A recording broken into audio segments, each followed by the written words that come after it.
बच्चों, आज हम सभी अतीत में दबे पांव के आगे का अंश इस वीडियो में पढ़ते हैं। मौसम जाड़े का था, पर दोपहर की धूप बहुत कड़ी थी। सारे आलम को जैसे एक फीके रंग में रंगने की कोशिश कर रही थी। यह इलाका राजस्थान से बहुत मिलता जुलता है। रेत के टीले नहीं हैं, खेतों का हरापन है यहाँ। यानी एक मैदानी भाग और मरुस्थल दोनों का मिला जुला स्वरूप वहाँ पर देखने को मिलता है। मगर बाकी वही खुला आकाश, सूना परिवेश, धूल बबूल और ज़्यादा ठंड, ज़्यादा गर्मी। मगर यहाँ की धूप का मिजाज जुदा, मिजाज मतलब स्वरूप जुदा, मतलब अलग ही है। राजस्थान की धूप पारदर्शी है, लेकिन सिंध की धूप चौंधियाती है। मतलब बच्चों, हम दृश्यों को बहुत ठीक ढंग से नहीं देख पाते हैं, हमारे आँखों में वो धूप चुभती है। तस्वीर उतारते वक्त आप कैमरे में जरूरी पुर्जे न घुमाएं, तो ऐसा जान पड़ेगा जैसे दृश्यों के रंग उड़े हुए हैं। पर इससे एक फ़ायदा हुआ, हमें हर दृश्य पर नज़रें दोबारा फिरानी पड़ी। इस तरह बार बार निहारे तो दृश्य जेहन का मतलब है अंतर मन में ऐसे ठहरते हैं मानो तस्वीर देखकर उनकी याद ताज़ा करने की कभी ज़रूरत ही नहीं पड़ेगी। लेखक कहना चाहता है कि समूचा दृश्य मेरे अंतर मन में या मानस पटल पर इस प्रकार अंकित हो जाता है कि जैसे हम अपने अंतर मन में ही उनको पुनः स्मरण करके उन चित्रों को देख सकते हैं। उनको कैमरे में कैद करने की आवश्यकता नहीं पड़ेगी। स्तूप वाला चबूतरा मोहनजोदड़ो की सबसे खास हिस्से के एक सिरे पर स्थित है। इस हिस्से को पुरातत्व के विद्वान गढ़ कहते हैं। चार दीवारी के भीतर ऐतिहासिक शहरों के सत्ता केंद्र अवस्थित होते थे, चाहे वह राज्य सत्ता हो या धर्म सत्ता। बाकी शहर गढ़ से कुछ दूर बसे होते थे। क्या यह रास्ता भी दुनिया को मोहनजोदड़ो ने दिखाया है? लेखक यही कहना चाहते हैं कि राज्य सत्ता हो या धर्म सत्ता, किस प्रकार का वहाँ पूरे जो बड़े मकानों के जो खंडहर दिखाई देते हैं उन्हें हम गढ़ कहते हैं। और उससे ये उनके खंडहरों को देख करके ऐसा प्रतीत होता है कि जैसे यहीं से समूची सत्ता का संचालन होता है। और ये निश्चित नहीं हो पा रहा है कि वो राज्य सत्ता अर्थात किसी राजा का संचालन था या किसी धार्मिक सत्ता के संचालन में वहाँ सभी गतिविधियाँ अनुशासन प्रिय ढंग से संचालित हो रही थी। सभी अहम और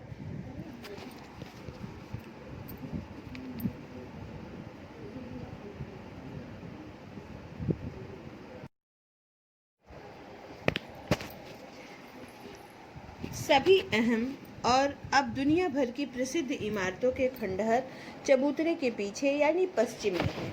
इसमें प्रशासनिक इमारतें, सभा भवन, ज्ञानशाला और कोठार हैं। बच्चों, इस पैराग्राफ में उस काल की जो प्रशासनिक इमारतें थीं उसका वर्णन है। वह अनुष्ठानिक महाकुंड जो सिंधु घाटी सभ्यता के अद्वितीय वास्तु कौशल को स्थापित करने के लिए अकेला ही काफ़ी माना जाता है। असल में यहाँ यही एक निर्माण है जो अपने मूल स्वरूप में और बहुत नज़दीक से बच रह सका है। बाकी इमारतें इतनी उजड़ी हुई हैं कि कल्पना और बरामद चीज़ों के जोड़ से उनके उपयोग का अंदाजा भर लगाया जा सकता है। बच्चों, यहाँ पर लेखक ने उस अनुष्ठानिक महाकुंड का वर्णन किया है जो इतने वर्षों तक खंडहर में दबे रहने के बाद भी अपने मूल स्वरूप में है। यानी उस काल की निर्माण स्थापत्य कला इतनी सुदृढ़ रही है कि 5000 वर्ष बाद भी उसके खंडहर अभी मूल अवस्था में बचे हुए हैं। एक ऐसा अनुष्ठानिक महाकुंड जिसमें एक साथ बहुत अधिक संख्या में लोगों के स्नान करने और किसी धार्मिक अनुष्ठान में भाग लेने का स्थान बना हुआ है, वह एक अनुष्ठानिक महाकुंड ही सिंधु घाटी सभ्यता को एक श्रेष्ठ और सुविकसित सभ्यता प्रमाणित करने के लिए काफ़ी है। नगर नियोजन की मोहनजोदड़ो अनूठी मिसाल है। इस कथन का मतलब आप बड़े चबूतरे से नीचे की तरफ देखते हुए सहज ही भाव सकते हैं। इमारतें भले ही खंडहरों में बदल चुकी हों, मगर शहर की सड़कों और गलियों के विस्तार को स्पष्ट करने के लिए ये खंडहर काफ़ी हैं। यहाँ की कमोबेश सारी सड़कें सीधी या फिर आड़ी हैं। आज वास्तुकार इसे ग्रिड प्लान कहते हैं।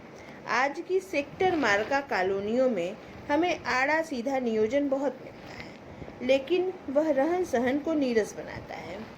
शहरों में नियोजन के नाम पर भी हमें अराजकता ही हाथ लगती है।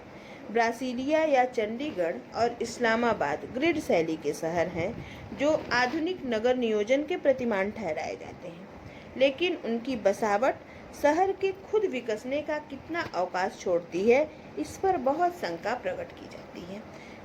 लेखक ने वर्तमान समय में दो महानगरों इस्लामाबाद और चंडीगढ़, जिसको आज के अत्याधुनिक संसाधनों एवं वैज्ञानिक तकनीकी के विकसित हो जाने के बाद सुनियोजित ढंग से बनाया गया है, परंतु उस सुनियोजित ढंग से बनाए गए कॉलोनियों में भी शहरों के विकास की संभावनाएं नहीं है, जबकि 5000 वर्ष पूर्व सिंधु घाटी सभ्यता में जो कॉलोनियां बनी थी उनमें सभी प्रकार की व्यवस्थाओं के लिए समुचित स्थान था।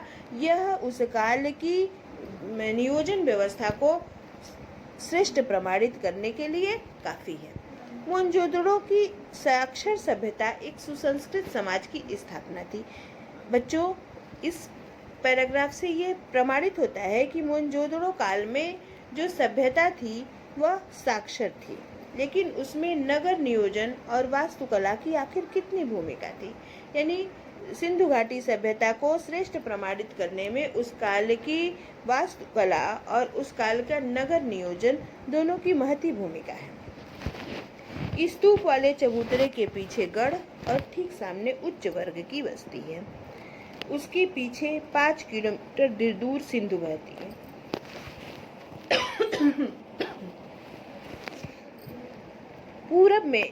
पूरब की इस बस्ती के दक्षिण तरफ नजर दौड़ाते हुए पूरा पीछे घूम जाएं तो आप मोहनजोदड़ो के खंडहर हर जगह दिखाई देते हैं। दक्षिण में टूटे फूटे घरों का जमघट है।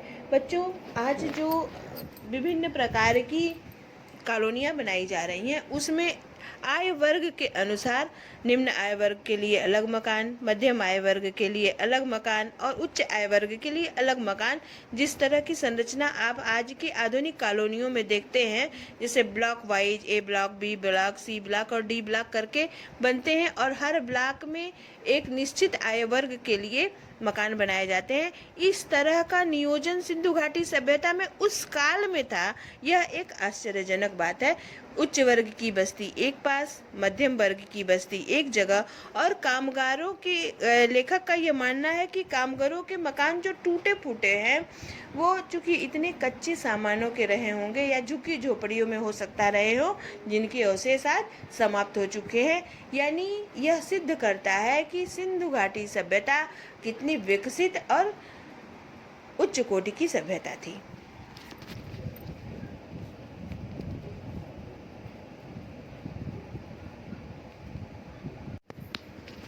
कहा जा सकता है कि इतर वर्ग संपन्न समाज के वर्ग भी होंगे, लेकिन क्या निम्न वर्ग की यहाँ बस्ती नहीं थी? कहते हैं निम्न वर्ग के घर इतनी मजबूत सामग्री के नहीं रहे होंगे कि 5000 साल टिक सकें। उनकी बस्तियाँ और दूर रही होंगी। यह भी है कि 100 साल में अब तक उस इलाके के लगभग 1/3 हिस्से की खुदाई ही हो पाई है और अब वह भी बंद है। पहले हम स्तूप के टीले से महाकुंड के विहार की दशा में उतरे। दाईं तरफ एक लंबी गली। बच्चों, ये वर्णन इस प्रकार लगता है कि वर्णन को पढ़ने में जैसे लगता है कि हम भी लेखक के साथ साथ सिंधु घाटी के उन खंडहरों में भ्रमण कर रहे हैं। किसी यात्रा वृत्तांत की जीवंतता का यही प्रमाण है कि यात्रा वृत्तांत, किसी भी यात्रा पर आप गए, उस यात्रा पर जो आपने दृश्य देखे, जो आपने अनुभव किया, उसका इस प्रकार आप सिलसिलेवार वर्णन करते हो कि पढ़ने वाले को ऐसा प्रतीत होता है कि जैसे खुद वह उन स्थानों पर भ्रमण कर रहा हो। तो इस प्रकार अतीत में दबे पांव पढ़ने पर हमें चित्रों के माध्यम से और वर्णन के आधार पर हमें ये लगता है कि जैसे मानो हम उस स्थान पर जाकर के इन सभी दृश्यों को सजीव रूप में हम देख रहे हैं। हम पहले स्तूप के टीले से महाकुंड के विहार की दिशा में उतरे। दाईं तरफ एक लंबी गली दिखती है, इसके आगे महाकुंड है। पता नहीं सायास या संयोग, सायास यानी प्रयास के कारण या संयोग से धरोहर के प्रबंधकों ने उस गली का नाम दैव मार्ग रखा है, डिवाइन स्ट्रीट, यानी दैवी। वहाँ पर कुछ अनुष्ठान होते रहे होंगे, इसलिए उस मार्ग का नाम दैव मार्ग रखा है। माना जाता है कि उस सभ्यता में सामूहिक स्नान किसी अनुष्ठान का अंग होता है। बच्चों, जैसे हम आज भी हमारे यहाँ किसी पर्व पर नदियों में सामूहिक स्नान की योजना भूमिका रहती है, जैसे हम कुंभ स्नान करते हैं, समय समय पर हमारे यहाँ कुंभ लगते हैं, तो हो सकता है सिंधु घाटी सभ्यता में किसी ऐसे पर्व पर सामूहिक स्नान की व्यवस्था रही हो। कुंड करीब 40 फुट लंबा और 25 फुट चौड़ा है, गहराई 60 फुट। कुंड में उत्तर और दक्षिण से सीढ़ियां उतरती हैं। इसके 3 तरफ साधुओं के कक्ष बने हुए हैं। उत्तर में 2 पात में 8 स्नानागार हैं। इनसे किसी का द्वार दूसरे के सामने नहीं खुलता है। सिद्धि वास्तुकला का यह भी एक नमूना है। इस कुंड में खास बात पक्की ईंटों का जमाव है। कुंड का पानी रिस न सके और बाहर का अशुद्ध पानी कुंड में न आए,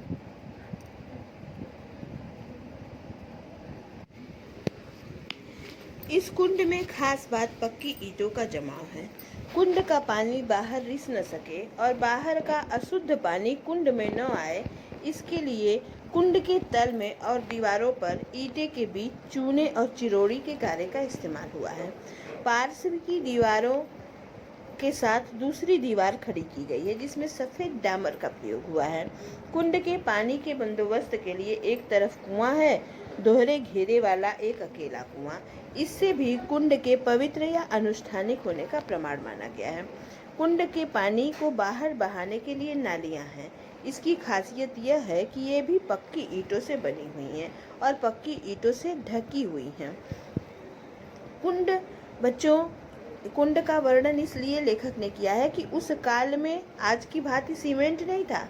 उस काल में चूने, चिरोड़ी और सफ़ेद डामर जैसे निर्माण कला में प्रयुक्त पदार्थों के द्वारा इतनी मजबूत और टिकाऊ इमारतें बनाई जाती थीं। यानी उस काल के लोगों के अंदर इतना ज्ञान था कि वो इन वस्तुओं से भी इतने स्थायी निर्माण कर लेते थे।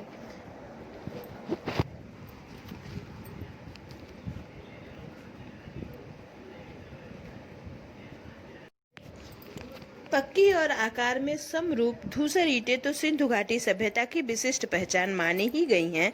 ढकी हुई नालियों का उल्लेख भी पुरातात्विक विद्वान और इतिहासकार जोर देकर करते रहे हैं। पानी निकासी का ऐसा सुव्यवस्थित बंदोबस्त इससे पहले के इतिहास में नहीं मिलता है। बच्चों, आज जब हमारे प्रधानमंत्री नरेंद्र मोदी जी ने स्वच्छ भारत स्वस्थ मिशन का अभियान चालू किया है, सब जगह स्वच्छता की बात करते हैं।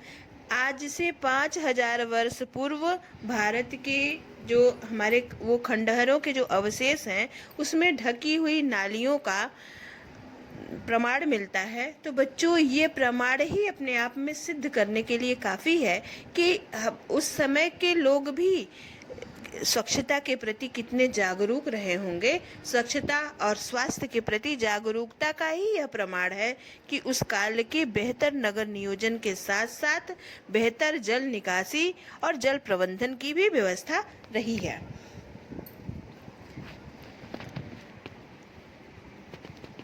महाकुंड के बाद हमने गढ़ की परिक्रमा की। कुंड की दूसरी तरफ विशाल कोठार है। कोठार जहाँ पर बड़े बड़े स्थानों, बड़े बड़े भवनों में कर के रूप में प्राप्त अनाज को यहाँ जमा किया जाता रहा होगा।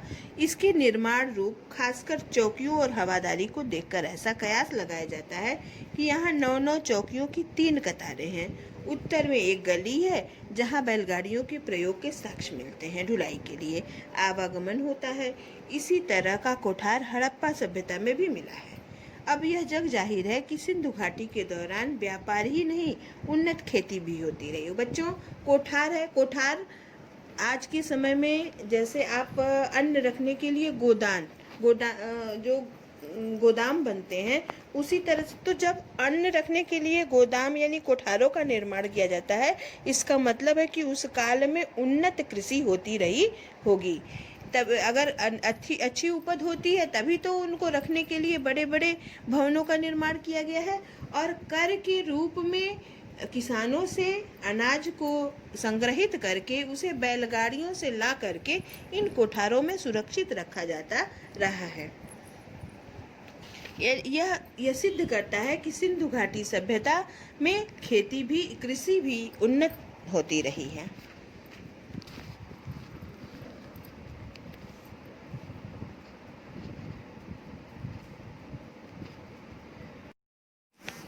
घाटी के लोग अन्न उपजाते नहीं थे, उनका आयात करते थे। यह बात यहाँ निर्मूल सिद्ध होती है।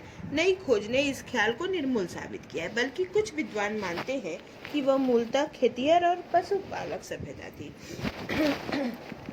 कुछ विद्वानों का मानना है कि सिंधु घाटी सभ्यता खेतिहर और पशुपालक सभ्यता थी। लोहा शुरू में नहीं था, पर पत्थर और तांबे की बहुत आयात थी। पत्थर सिंध में ही था, तांबे की खानें राजस्थान में थी। इनके उपकरण खेतीबाड़ी में प्रयोग किए जाते थे, जबकि मिस्र और सुमेर में चकमक और लकड़ी के उपकरण इस्तेमाल होते थे। इतिहासकार इरफान हबीब के मुताबिक यहाँ के लोग रबी की फसल लेते थे।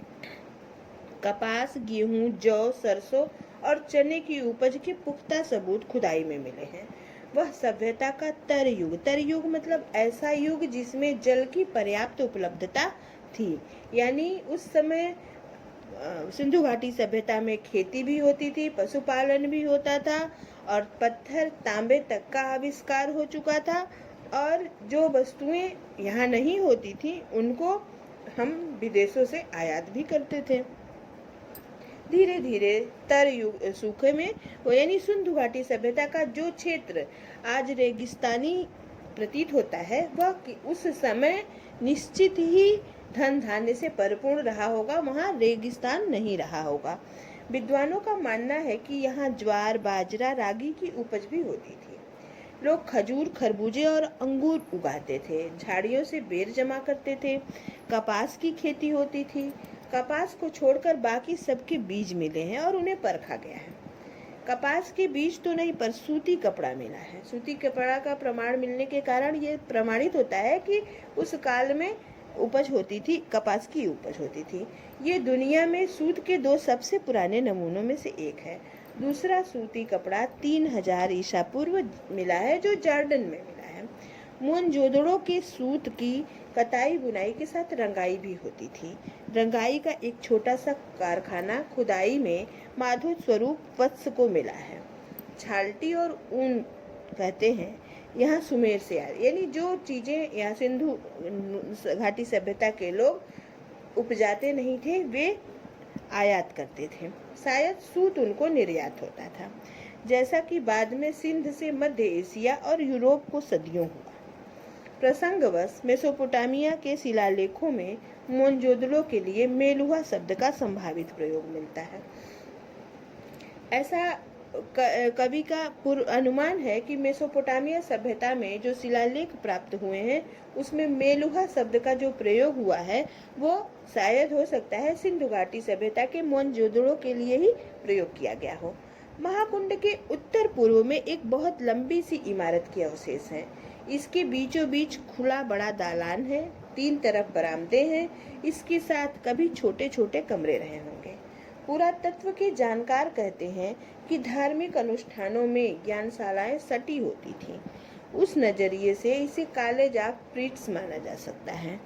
दक्षिण में एक और भग्न इमारत है। भग्न मतलब टूटी हुई इमारत। इसमें 20 खंभों वाला एक बड़ा हाल है। अनुमान है कि यह राज्य सचिवालय, सभा भवन या कोई सामुदायिक केंद्र रहा होगा। गढ़ की 4 दीवारी लांघकर हम बस्तियों की तरफ बढ़े। ये गढ़ के मुकाबले छोटे टीलों पर बनी थी, इसलिए इन्हें नीचा नहगर कहकर पुकारा जाता था। खुदाई की प्रक्रिया में टीलों का आकार घट गया है, कहीं कहीं वे जमीन से जा मिले हैं और बस्ती के कुएं लगता है जैसे मीनारों की शक्ल में धरती छोड़कर बाहर आ गए हैं। पूरब की बस्ती रईसों की बस्ती थी। हालांकि आज के युग में पूरब की बस्तियां गरीबों की बस्तियां मानी जाती हैं। मोहनजोदड़ो इसका उलट था, यानी बड़े घर, चौड़ी सड़कें, ज्यादा कुएं। यानी मैंने आपको इस प्रारंभ में ही बताया कि जहाँ उच्च वर्ग के मकान एक जगह, मध्यम वर्ग के एक जगह और निम्न वर्ग के एक जगह रहते थे। परंतु आज उच्च वर्ग की मकान जो है वो पूरब में निम्न वर्ग के आय वर्ग के लोगों के मकान बनाए जाते हैं, परंतु उस समय मोहनजोदड़ो में इसका उल्टा था।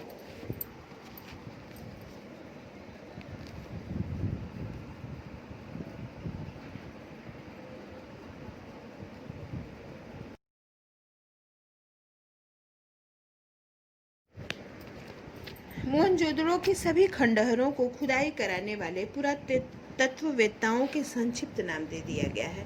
यानी जिस क्षेत्र की खुदाई जिस पुरातत्ववेत्ता ने कराई है उस क्षेत्र को उसके नाम पर नाम रख दिया गया। जैसे D.K. हल्का, दीक्षित काशीनाथ की खुदाई, उनके नाम पर यहाँ 2 हल्के हैं। D.K. क्षेत्र दोनों बस्तियों में सबसे महत्वपूर्ण है। शहर की मुख्य सड़क यहीं पर है। यह बहुत लंबी सड़क है, मानो कभी पूरे शहर को नापती हो। अब यह आधा मील बची है।